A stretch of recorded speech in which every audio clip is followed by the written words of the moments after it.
If your goal is to truly master the pull-up, and you've set your sight on learning how to do this instead of training how to do this from the beginning, you have already missed out on your true pull-up potential. While the pull-up might be the single most iconic calisthenics exercise, a lot of people still struggle with achieving mastery. You might be someone who's never been able to do one, or you're someone who can hammer out 10 repetitions in a single set without a problem. Your goal should be a perfectly executed circular pull-up. And while it might look a little bit intimidating, trust me, the process to getting there is insanely simple, and today I'm going to show you how to do it step by step. So if you're ready, let's go and have some fun. So if you cannot do a single pull-up, this is your progression before you even think about approaching the bar. The classic wall pull is the most approachable calisthenics pulling exercise. And if you can keep what I'm going to show you now in mind, your progression will be so much faster. Our pull-up will never start here, but always start in complete scapular abduction, pulling our shoulder blades apart,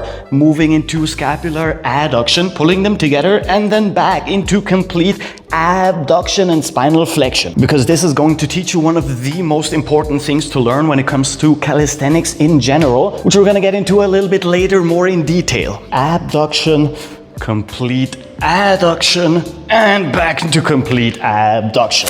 And progressing from here is as easy as changing your angle to the floor, working on a high barbell row with a complete range of motion, full abduction, spinal flexion, and back into adduction. And as you progress in strength, all you need to do is lower the bar incrementally, moving more and more into a parallel position to the floor as your strength increases, which is going to make this exercise exponentially harder as we progress. And once you have progressed to being so close to the floor that you're basically touching with your back, now it is time for the elevated reverse barbell row by elevating your feet, giving you one more tiny increment to go through to make this as easy as possible. And if you feel like it, you can go even more diagonal to the floor, adding a lot more core strength as a slight bonus. And as you approach the final step before we get to the pull-up bar itself, elevate the barbell to head height, get into a lunging position, and now you're gonna start working on assisted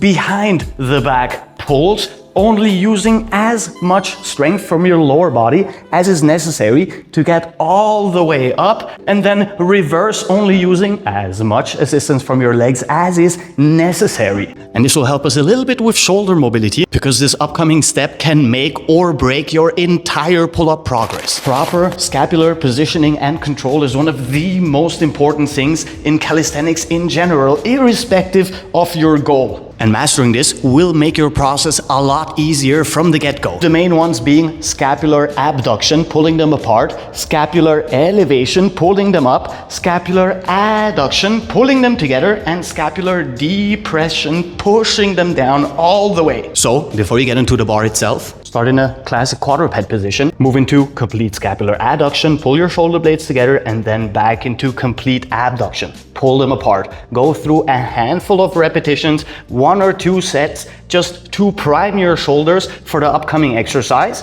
And now we're gonna do our very first pull-up, scapular pull-up, moving into adduction and depression, as well as abduction and elevation. Make it as long a movement as you can without bending in your arms. Adduct and depress, abduct and elevate. I know I keep repeating myself on this, but trust me, this is so crucial, and I see so many people who do this wrongly or cannot do it at all, and it literally sets back their entire pull-up and calisthenics progress in general. And then your next step will actually be asymmetrical scapular pull-ups. We're also moving into scapular upward rotation and adding those positions to our repertoire in a very controlled fashion. And those of you who have been paying attention, while this is basically half of what we need to master to get a complete pull-up, this is pretty much half of what we need to master to do a complete archer pull-up. Now there's only one more half step before we learn to do a full pull-up. While this is called an overhand grip and makes our pull-up exercise a lot more latissimus or back dominant, this is called an underhand grip, which turns the exercise into a chin-up, which is more biceps or arm dominant and is a lot easier to master than the classic pull-up. So before you start in an overhand grip, you will get into a shoulder-wide underhand grip. Relax into this position, and then you will go through chin-ups first, giving you another tiny step in between our progression. And here you already have to implement what we talked about. Our starting position being in complete scapular elevation, actively pulling them up towards our ears, and ending in complete scapular depression, pulling them all the way down for a full range of motion. And if you've gone through this whole progression step by step properly, you will not need it, but if the need arises, you can work with a resistance band, helping you reduce the strength requirements until you do build the proper necessary strength for a complete repetition. And now you're ready to grab the bar in an overhand grip, a wider stance with our hands, moving into a complete dead hang, extending our shoulders, lengthening our entire body, and then we're actively pulling our sternum towards the bar and reversing in a controlled fashion. And if you've done all the proper steps, went through the whole progression, this will be insanely easy. And this is where the actual fun starts. Because once you work your way up to being able to do 5 perfectly executed overhand grip pull-ups, you are ready to work on a typewriter pull-up, which is a lateral movement at the top of our pull-up motion, back to the middle, and then back into a complete dead hang. And there is a very obvious, very simple progression for that, because you will start out with the tiniest lateral movements, gripping a little bit wider than shoulder width apart, grabbing the bar just the tiniest bit wider than you did before, increasing our range of motion at the top of our movement pattern, and progress step by step outwards until you are strong enough to pull up and go into a complete extension in your arm before you switch directions at the top for a full repetition, making the typewriter pull-up a lot more approachable. And with this single added variation, add a lot more shoulder, trap, and arm inclusion, and basically target every single muscle fiber in your upper body when it comes to strength, control, and muscular endurance once you're strong enough to do multiple repetitions. As usual, this video is sponsored by you. You are my only sponsor. By liking this video, subscribing to the channel, watching the whole video until the end, maybe sharing it. Hell, maybe even you're crazy enough to leave a comment. That is the only type of sponsorship I could ever ask for. And I will diligently use the ad money to buy even more gourmet cat food. Which brings me to my second favorite pull-up variation, which we have already prepared for, which is the archer pull-up, or a complete diagonal pull with one arm being always completely extended and the other one pulling us up until our shoulder touches the bar. And if you have mastered this, as we said before, then this will be a walk in the park for you. And before we get to the circular pull-up itself, here are a couple of different grip variations you can test out.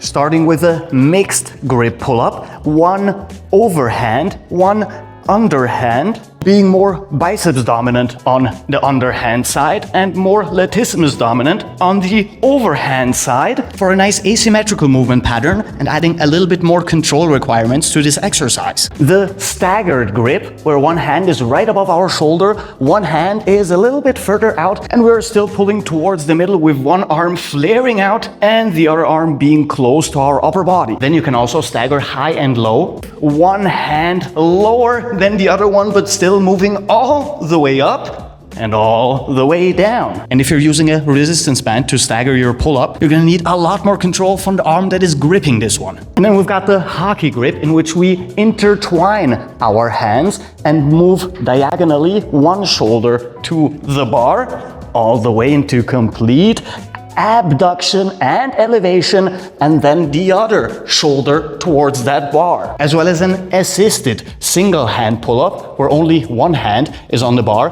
while the other one grabs our forearm for the tiniest bit of assistance for a full range of motion. And then this one is only for the elite among you, and the ones who are truly into challenging themselves. In the false grip pull-up, we are not grabbing the bar, but we are placing our wrists on top of it on both sides, already requiring massive amounts of strength to even be able to hold this position in a hanging one and then pulling all the way up and all the way back down. And if you've ever wanted to build really strong, impressive forearms, this is the variation for you. And now that we've learned how to do all of these and you've played around a little bit with how it feels to go through those different variations, the different grips and the full progression, you can go for a complete circular pull-up, which basically combines everything we've learned today, starting in a dead hang, moving into an archer pull-up, laterally like the typewriter pull-up, reversing like an archer, and then repeating, of course, into the other direction, so we become parallelly strong on both sides. And since this one will require a lot from you, you can use, and that is true for all of the other variations we did, a resistance band, which can help you work on perfecting your form before you even have the necessary strength to go through this exercise without any assistance. And we're always using the thinnest band we have so that we are still using the maximum amount of our own strength with the tiniest bit of assistance. That is always true for any variation, from the chin up to the typewriter to the archer.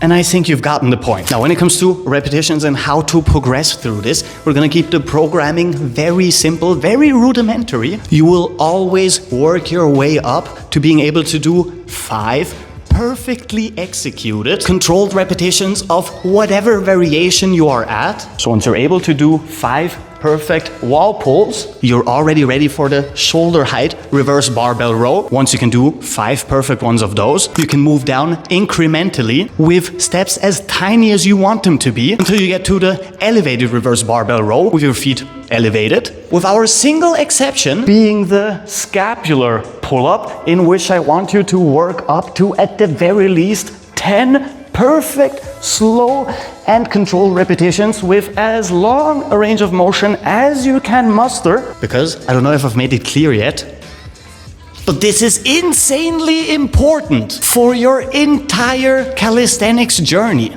This way, you will very likely never need a resistance band to assist you, but you can always still use one if you, for instance, just want to work on form, or if you feel like experimenting around a little bit with some of the more advanced variations before you've built the necessary strength. And there you go, this is your complete pull-up blueprint that will lead you from an absolute pull-up 0 to a complete master if you can go through it properly with every single step. With that said, if you liked the video, like the video. Come on, subscribe, join us. We do stuff like that very regularly, which means I'll probably see you soon. So until then, have a good one. Captain Cairo.